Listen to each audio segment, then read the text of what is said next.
habari za Yesu mwanake Yusufu naye Mariamu, na nitasadiki habari tulioileta mkono. Bwana amefunuliwa, maana alikuwa kama mche mwororo kwenye nchi kavu, hana umbo wala uzuri, tumana pole yena hatamaniki.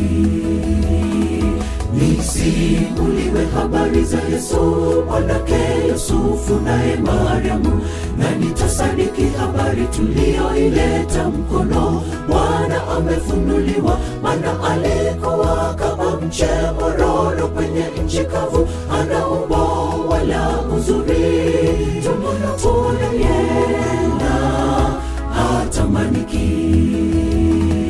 Kifo chake Bwana wangu kilikuwa cha uchungu na aibu, alivyowangwa msalabani akachukua dhambi za ulimwengu. Leo mauti yake Bwana Yesu ni ukombozi kwa kila mmoja, kwani alishinda kifo na kaburi, anaishi kule kututetea.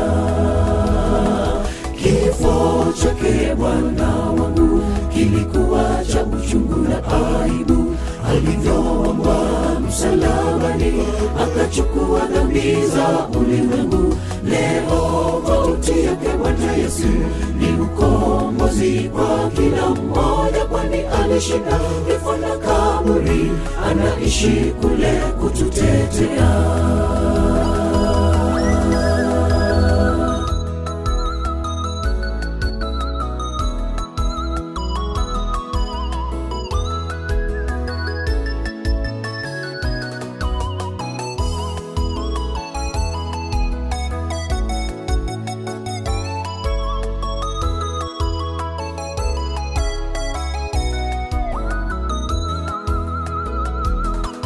Maisha hata na kifo chake vyote vyatangaza habari njema.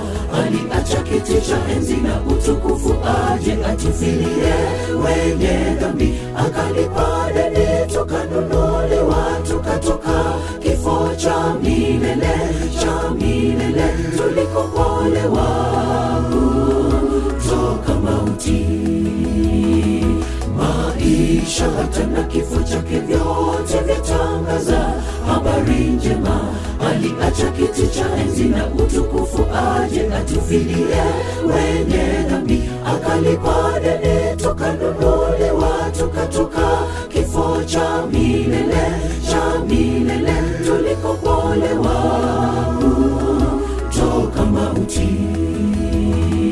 Kifo chake Bwana wangu kilikuwa cha uchungu na aibu, alivyowangwa msalabani akachukua dhambi za ulimwengu. Leo mauti yake Bwana Yesu ni ukombozi kwa kila mmoja, kwani alishinda kifo na kaburi, anaishi kule kututetea. Kifo chake Bwana wangu kilikuwa cha uchungu na aibu, alivyowangwa msalabani akachukua dhambi za ulimwengu.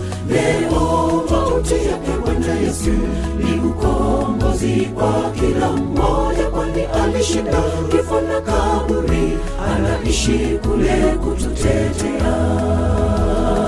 Kifo chake Bwana wangu kilikuwa cha uchungu na aibu, alivyowangwa msalabani akachukua dhambi za ulimwengu. Leo mauti yake Bwana Yesu ni ukombozi kwa kila mmoja, kwani alishinda kifo na kaburi, anaishi kule kututetea. Kifo chake Bwana wangu kilikuwa cha uchungu na aibu, alivyowangwa msalabani akachukua dhambi za ulimwengu. Leo mauti yake Bwana Yesu ni ukombozi kwa kila mmoja, kwani alishinda kifo na kaburi, anaishi kule kututetea.